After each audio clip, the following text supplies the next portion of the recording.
Okay, so we're going to teach on chapter 23. So there's two parts to this chapter.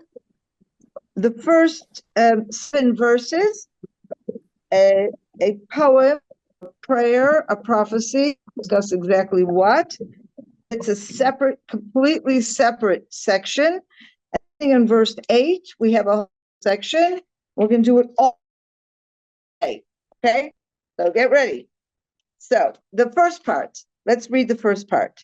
These are the last words of David. So the first question is, are these really the last words of David? Because for those of you, we haven't done Kings yet, but you may remember in Kings 1, Kings 1, we have David's last words. He gives a whole instructions to Solomon, what he's supposed to do.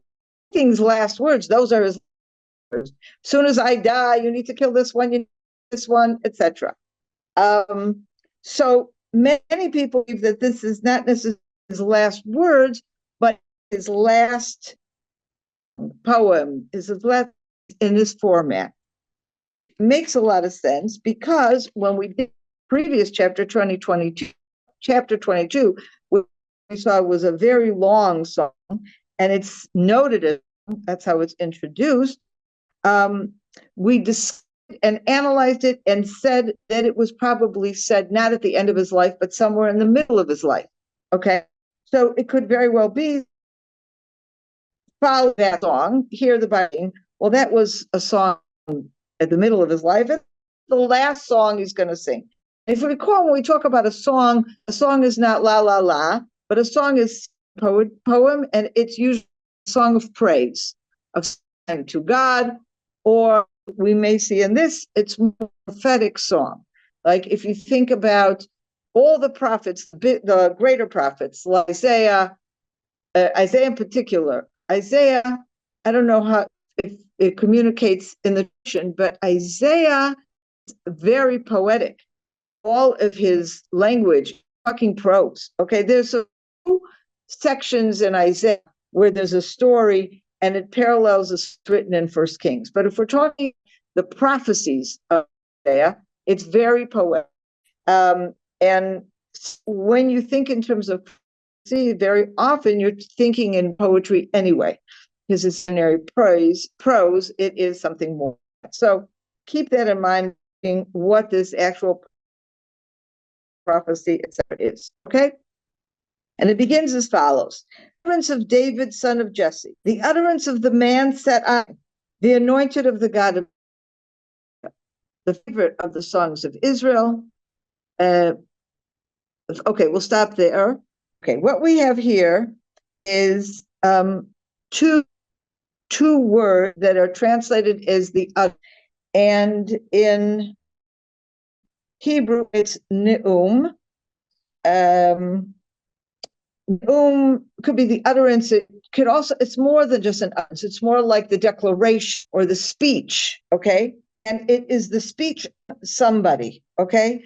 In this case, it is the speech of David, Jesse, the speech of the man set high, who is a continuation, the anointed of the God of Jacob, and then another description, the favorite songs of Israel.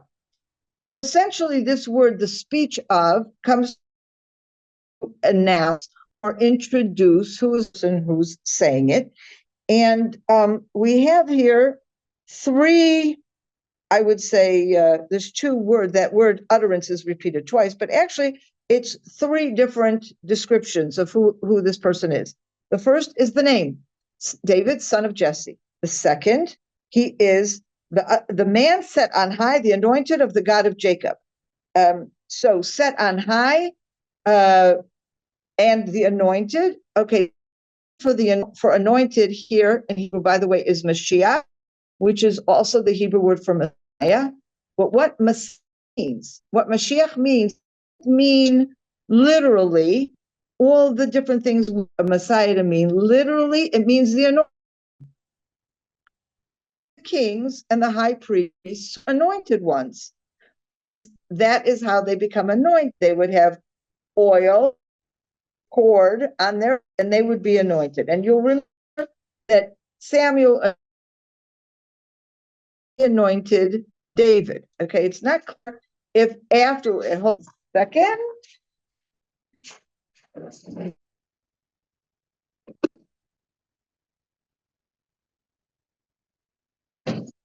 Sorry about that. I have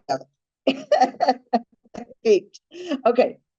It's not clear if the descendants of David are all anointed, don't have that written, chances weren't, but once David is anointed, God also essentially anoints all descendants because he promises David that the descendants of David will be the king. That's what it means. So both of these expressions, high and the anointed, both refer to the fact that he's a king. But he's a king, and not just because of political power, but he's a king because he was chosen by the God of Jacob. That's the second distinct identification of David. And the third is the favorite of the songs of Israel. Okay. And this, by the way, first reference that we have about, we know that Psalms, most of the Psalms were David. And so if you read the Psalms, which comes much later in the Bible, but would have been edited later, most of them were actually written by David in here, in the time frame. Samuel, here is, we know from our stories of Samuel that David played and we know that he sang before Saul when he was trying to bring him into a good mood. But we didn't know is that he actually writes poetry, or he writes songs, and this is where we have it. We know that because we read the book of Psalms, and there it says all these psalms that are written by David. But, it's meant here. So 3 different identifications or descriptions of David, or how, and don't forget here. So this is how he identifies himself. Now think about an identity. Someone said, well, who are you? You would choose various parts of your life to describe yourself. You might say, I'm my name, or you might say, I'm a computer programmer. You might say, I am wonderful wife. There's so many ways that you can describe yourself in different jobs, and this is what chosen: his name, the fact that he's anointed king of England, that he is beautiful, a very wonderful, beautiful poet. When I read this, it immediately struck a chord because of the words is written, the words in Hebrew, ne'um, ne'um, ne'um, the speech, and it immediately to the story of Balaam. Now we have the exact same format, and even in Balaam, and it's specifically about last speech. Okay, I'm referring to Numbers 4:15. This is the speech, and he talks about Israel and about God, and then afterwards he talks about different nations and he talks about Israel. But I want to look at it's the last speech that he adds. Okay, it's after Balak says, "What are you doing? This is not what I ordered," and he just forward with this, clear that this is what God, this is prophetic, and we know Balaam was a really bad guy, but he was devoted to prophecy. If God told him to say something, he said it, and he wasn't going to say something else, even no matter how Balak was going to pay him. So let's look what it says. And here in my English, it uses a different word. Instead of utterance, it says word. Okay, word of Balaam, son of Beor, word of the man who's.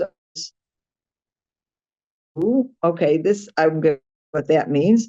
Word of him is God's speech, who knowledge from the High and beholds visions from the Almighty.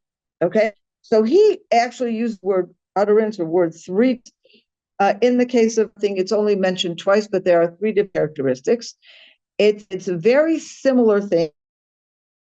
This says Neuma Dever, the utterance of a man, and also we have in the second one second one of Balaam starts the utterance of man, and the same exact words are here, the utterance of a man.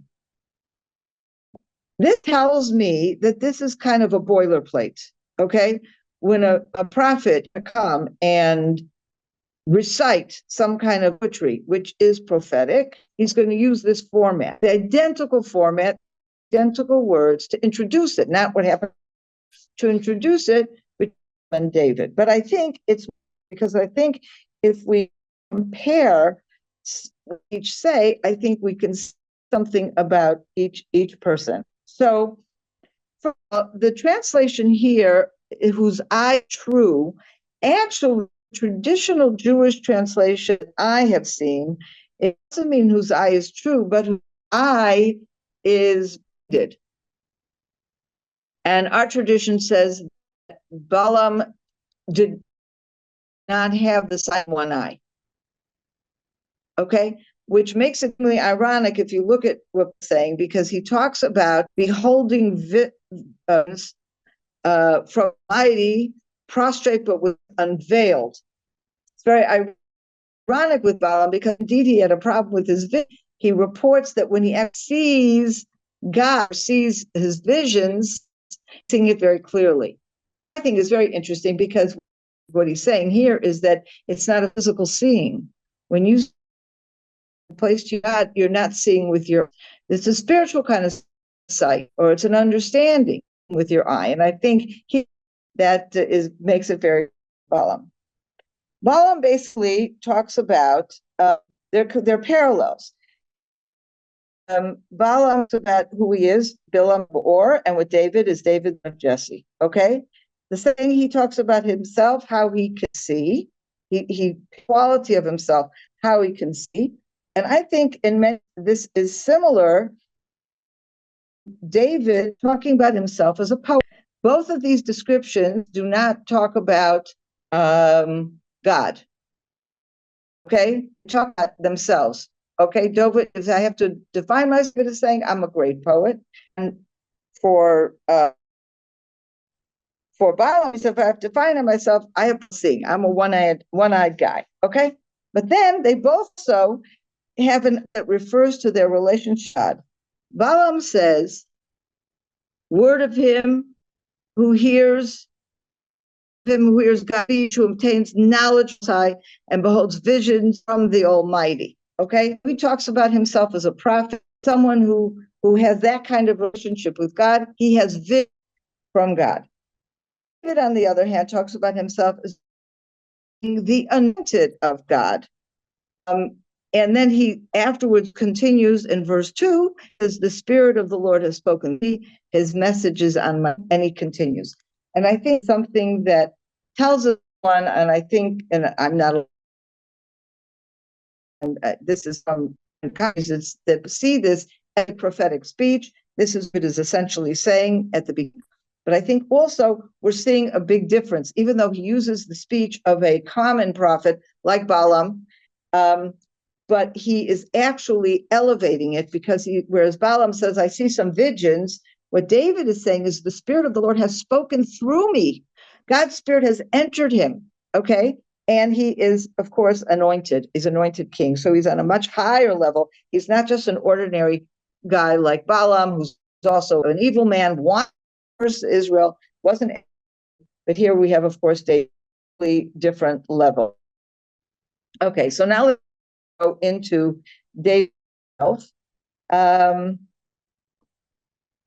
Okay, let's see. He talks now about God, about his relationship with God, beginning with 2. The Spirit of the Lord has spoken through me. His message is on. The God of Israel has spoken. The Israel said concerning me. Okay, so this is all an introduction to what his message is going to be. And the message is again emphasizing that God has a message on his tongue, the Spirit within him, and it's very sort of connection between David and God. And now he goes on what his message is. He who rules justly. He who rules in awe of God is like the light of morning and sun. Now, I would dispute the translation because if I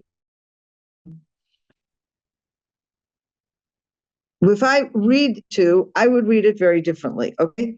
It would say as follows: the God of Israel has spoken, the Rock of Israel said to me, okay, not of me, to me, the ruler of man, a righteous ruler of man, he is righteous who fears God.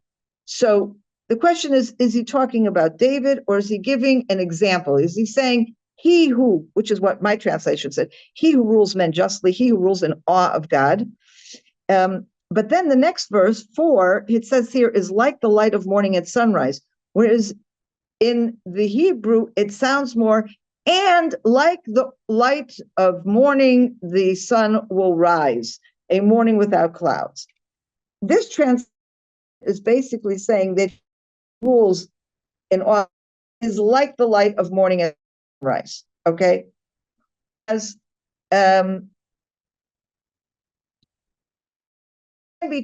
can be understood as meaning that God himself is like the of light who is risen.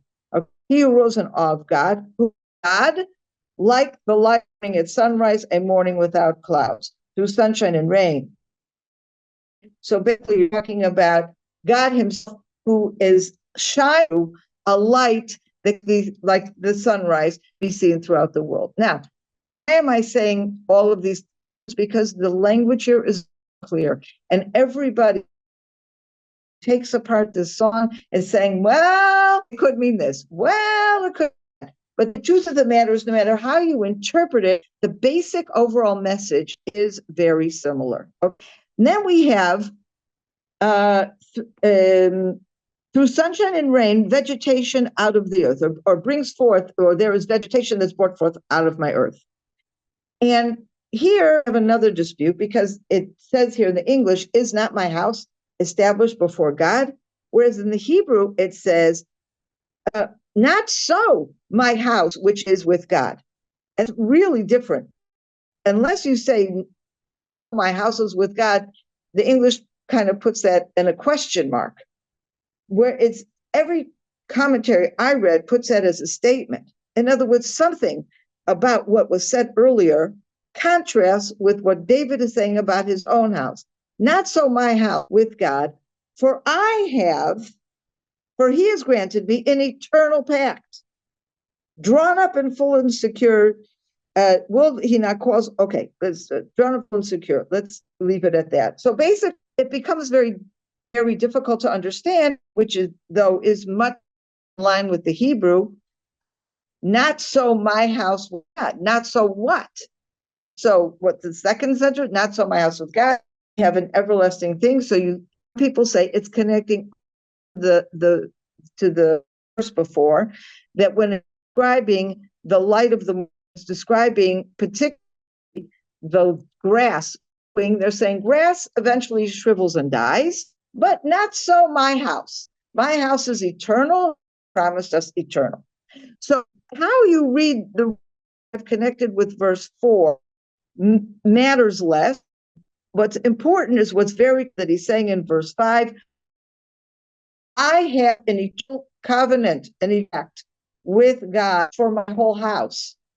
And here, of course, he's referring to the prophecies from Nathan way early on, that king will come from David, be an eternal line from David that will be king of Israel. And then it goes on, will he not call my success and my every desire to blossom? So then it praises God for what God has done for him. But the wicked shall all be raked as thorns, for no one will take them in his hand. Whoever touches them himself with iron and the shaft spear, and they must be burnt up. So again, how we translate each of these words in each of the sentences are less important. I think what comes through very clearly through this poem, this is a prophecy that David is receiving. He's putting forth the word not for now, but it's that is eternal. And the message that is eternal is that God is eternal. God is for me has spoken through me. Righteous ruler will listen to God, and a ruler must be must be cast aside. Okay, there is no room. A ruler stick to justice, and that's basically what he's talking here. That anything that is wicked shall be raked aside like forms. And what he's talking about is, if you go to verse 3, he who rules men justly, he who rules in God. That is the example of a righteous king, someone who rules in eye of God, in awe of God, someone who rules justly. On the other hand, you have evil. It can be either an evil king, which is the opposite of the example that David is trying to put forth, and just say it's evil, it's people, it's evil influence. Whatever it is, righteous king must rake away the evil amongst the nation, or evil kings, or whatever. And that may refer to the fact, the shaft of a spear, they must be on the spot, may also refer to some kind of turning to God and his assistance in getting evil. So that is his final words. And in a sense, again, there's a lot of difficulty with it, but it makes sense because, he's basically saying, I'm going to what a righteous king needs to be. Instructions to which we'll see in the beginning of Kings, is practical. This instruction is spiritual. King must be righteous, every way of God, every fight evil. And that's, I think, the message that comes out. Then we'll go forward to, we're going to take a little more time. Okay, next part, verse 8 to the end of the chapter. The reason I want to give so little time to it is, number one, a lot of it is hard to understand, and number two, a lot of his lists. But this is the subject matter. Let's read verse 8. These are the names of David's warriors: Yoshev Bashevet Tachkemoni, or Yoshev Bashevet, who is a Tachkemoni. Every word here, there's so many different ways to read these words. The chief officer, he is a Dino the Etzni. So probably what's going on here is that the name of the guy is Adino HaEtzni, and he is, it could either be that Yoshev Bashevet is the name of a person, or it can describe him. He sits in Shevet. Nobody knows. It's so crazy, okay? But what do we hear about him? He wielded a spear against 800 and slew them on one occasion. So this is a name of one guy, very special, okay? Next to him was Eliezer, son of Dodo, son of Ahochi. Was one of the three warriors when they defied the Philistines, came to battle. The Israelites saw his ground. He struck down until his arm grew tired and his hand was sore. And the Lord wrought a great victory that day. Then the troops to him, but only to strip him. Okay, so here we battle against the Philistines. We really know what battle this is. We're not sure if it fits in to one of those we already know about, certainly detailed that we don't know about, but we have one of these warriors, and he's one of three, okay? Now, the number 3 keeps going on. Next to him was Shammah, son of Age, the Agay, the Hararite. The Philistines had gathered in force where there was a plot of ground full of lentils, and the troops fled from the Philistines. But Shammah took his stand in the middle of the plot and defended it, and he routed the Philistines. Thus the Lord brought a great victory. So we have here 3 people, okay? And 3 people, each with some kind of special sign of power or prowess. Then we have verse 13. Once during the harvest, 30 chiefs went down to David the cave of Adullam, while a force of Philistines was encamped in the valley of Rephaim. So now it's not just 3, it's of 30, and it's telling battle with the Philistines. David was then in a Philistine garrison, was then at Bethlehem. David felt, okay, so first of all, let's look at the places. Talking about the valley of Rephaim and Bethlehem. This is Judah. This is probably battles that David engaged in the Philistines when he first, but he was only king over Judea. Okay? David felt a craving that he could get a drink of water, which is by the gate of Bethlehem. Now we know Bethlehem is his hometown, right? So the 3 warriors, again, might be the same 3, maybe not.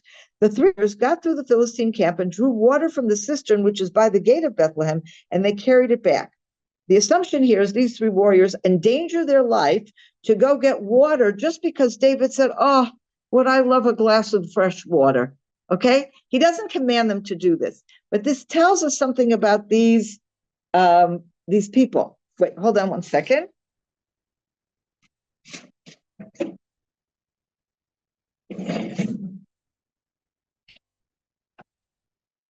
So it tells us something about these three and their relationship, and maybe is reflective the relationship of all of his warriors. They're so devoted.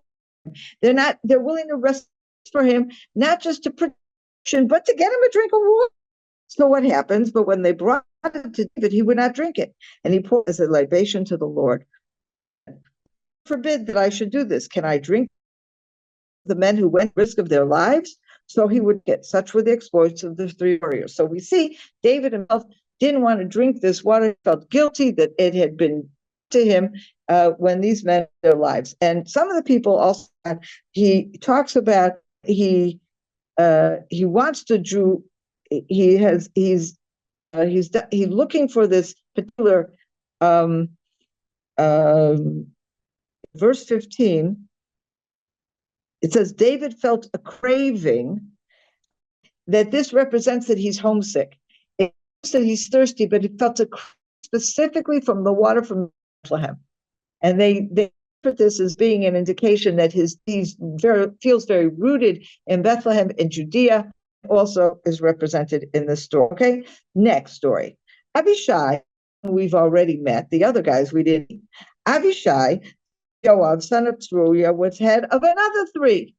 Look up here. He once yielded his spear against 300 and slew them. He won a name among the three. Since he was the most highly regarded among the three, he became the leader. However, he did not attain to the three. Now, I think it's very hard to understand what's going on here, but it's clear that we have this 3, 30, and 300. And so as I continue through this section of the chapter, I have a sense that this may also be some kind of victory song, or a song whose purpose is to praise the warriors. And again, if you have warriors, you have repetition, you use that exaggerate, it's more poetic license than it is. So it doesn't mean that, there are many commentaries, when could this have happened? Did this happen here? Did it happen then? I see it as this kind of song that's the 3, 300, and more 3, and more 30, as if to say, these are fat people, and they keep, and that's just the representation of the fact that, oh, wow, look at these fabulous leaders. Benaiah, son of Yehoiada, from Kabzeel, a brave soldier who performed great. He the sons of Ariel and Moab, one son of Snowy. He went down into a pit and killed a lion. Now you may recall that when David is first introduced to Saul, they told him about someone who has killed a lion, a sign of his being a warrior. He also Egyptian, a huge man. The Egyptian had a spear in his hand. Yet Benaiah went down against him with a club, wrenched the spear out of the Egyptian, and killed him with his own spear. Such were the exploits, son of Yehoiada, and he wanted the 3 warriors. Again, we're up to the. He was regarded among the 30, but he did not have the 3. David put him as his bodyguard. So again, very similar language. The 3, the 30, he did not attain. It's again the same thing. The last is just a list of people. I'm not going to bother reading it. Just a list of the various warriors. And it's not among the 30, but it is with 37 in all. Okay, so again, you have a sense that they're using the word 30 to keep with the 3 and the 30 and the 3, but at the end it's 37. Okay, one thing I do want to point out, I think is very relevant. Last verse, 30, the last general or hero, or military, whatever, is mentioned is Uriah the Hittite. Uriah the Hittite. And I think this on purpose. By the way, we have a very similar chapter in Chronicles, and there are differences to names. Some of the names are similar, some of the names are different, and I really don't want to get involved in them, but that's something, if you want to do it, great. But one of the things is that this this last verse, the last section, but certainly the last also has a big list of people, slightly different, but it does not mention Uriah the Hittite. And I think that says a lot, because the Chronicles is a book that was written during the Second Temple period, and it is a book that purposely leaves out the story of the kingdom of Israel. It only talks about David, kingdom of Judah, and David's descendants. Also, in some cases, out things that David involved with that were not so great. Okay, it is a book to the Second Temple. Forget the kingdom of Israel is gone. We have this of the house of David who are ruling, but it's the tribe of Judah who is the primary tribe, and so it's really one that's about continuity of the current Israel, the tribe of Judea, added onto them from other tribes, and therefore it's really a book that focuses on the tribe of Judah. It kind of retells some of the story with a focus on Judah, and it also makes sense. It's a book that talks how wonderful David is, tries to ignore some of his mistakes.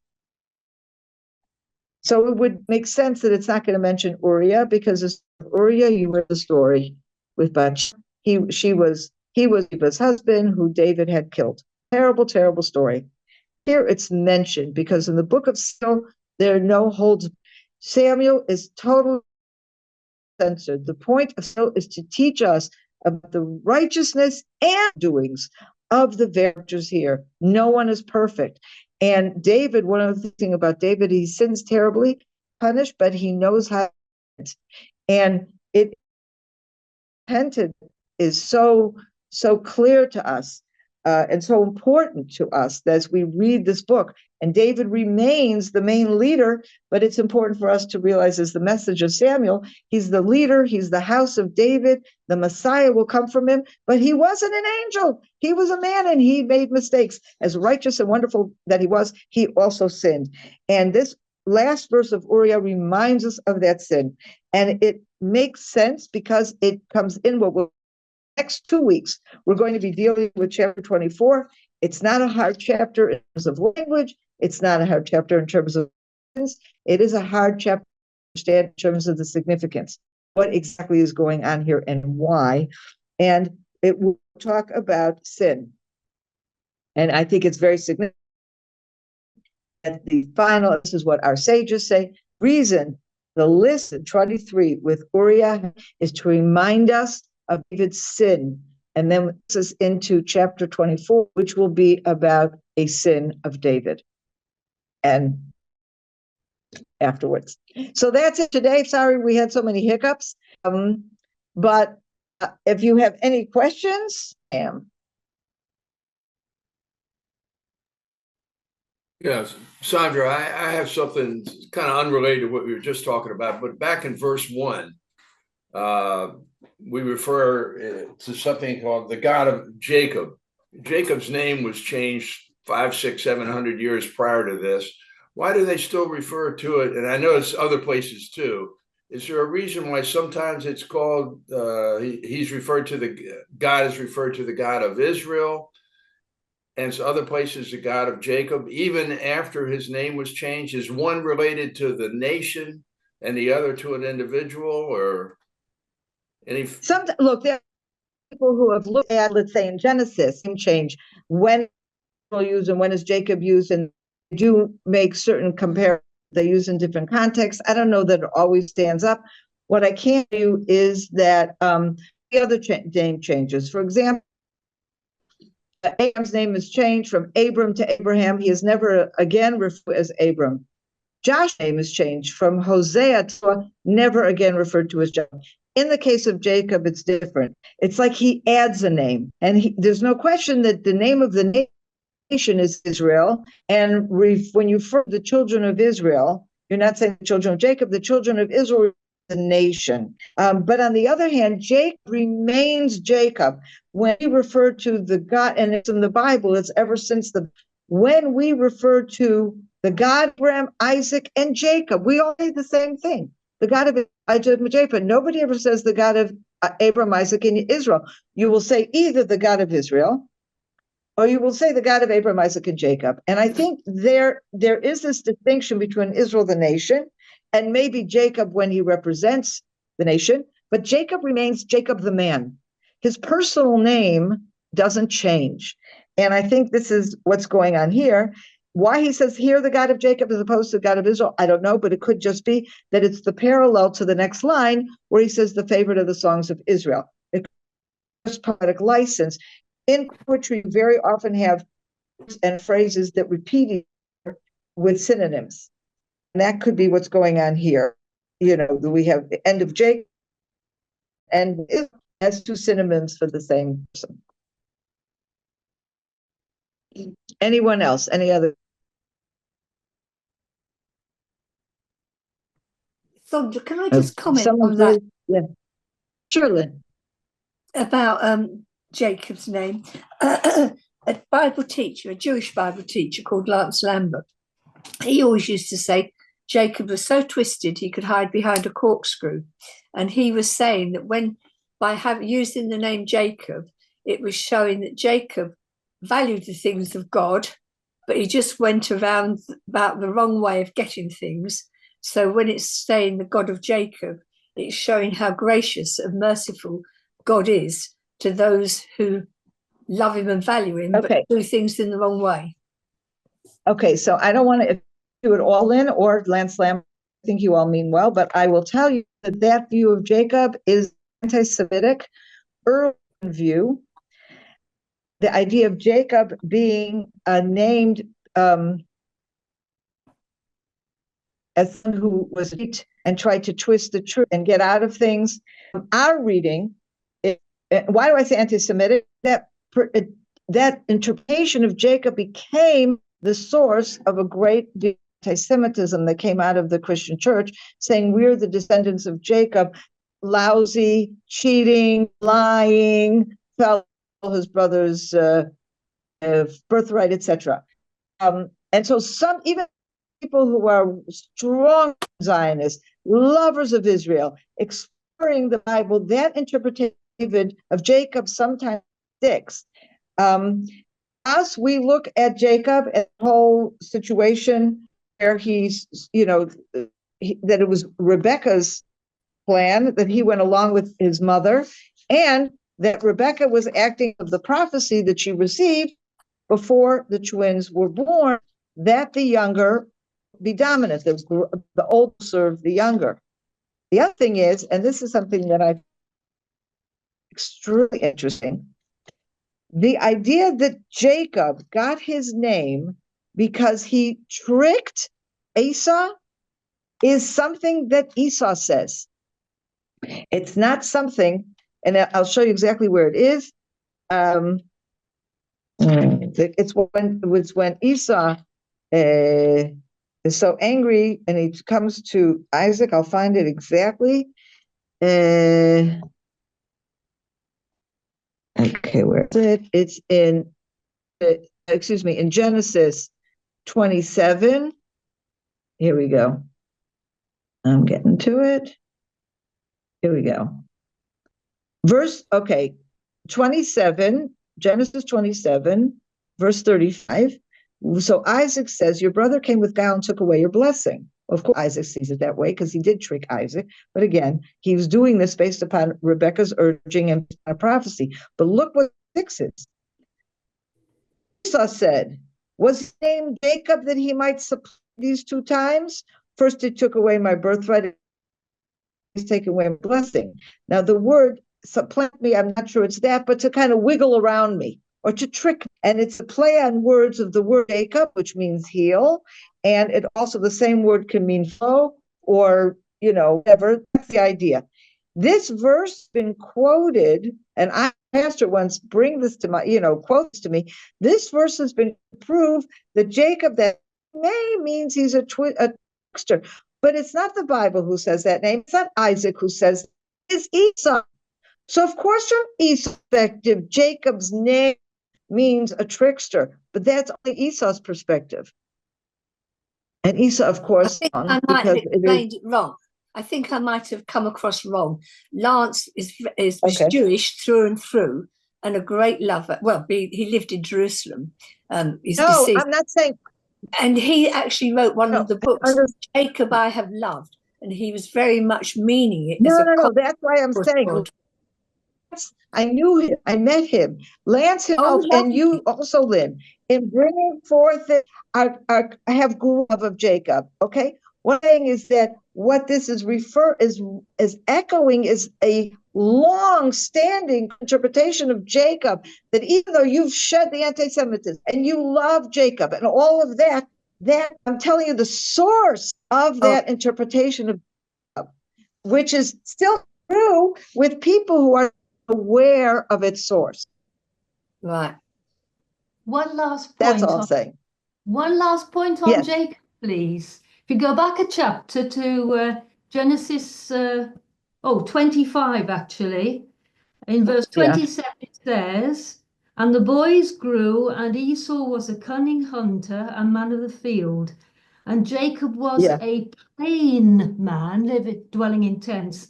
Well, I've got a note saying that that word plain is tam in Hebrew, and it means perfect or upright. Complete. And the same has been said of Job and Noah. No, Tom, you're right. That word means either pure or innocent. Yeah. And So that's you got see, that's of Jacob. very interesting to go and look at the traditional Christian interpretations of Jacob and how it compares to the Jewish interpretations of Jacob. And I see this especially with this quote of taking Esau when he talks about the word Jacob and how it means, to twist or whatever. That's real interpretation of what Esau said. And it's wrong. It's very interesting. I think I've written about this, but I was to understand when in an engagement with a pastor years and years ago when I was writing some of these Bible teachings before we had video, something, and he wrote me back and it all clicked. And I wrote to him, realize you're quoting Esau. And it never occurred to him. He was a good man. These were good people, but just forth interpretations that he had learned forever and that have been passed down forever. So just what I had to say is fast. I love it when this stuff is brought up. I've taught on Rebecca and all that she's done, and I presented her as a prophet, and what God says to her with these, and I've taught this to Christian. I've done series of biblical women to Christian women at times, this kind of thing, and it was also like the light bulb went, oh my gosh, they had never seen it that way. So that presents a different perspective today to everybody. But thank you so much for bringing that up. Very important point. Very important. Okay, so we've really gone over to. It was great seeing you. We again next week have two classes on 2 Samuel, and then the book. So we have the next 2 weeks that we're going to be 19th and the 20th, and we're going to spend both of those lessons on chapter 12, and perhaps at the end a sort of summation of the book. And that's it. And then we're taking a break until we start again after Passover, 23rd, I believe it is, 1 Kings. Okay. See you next week.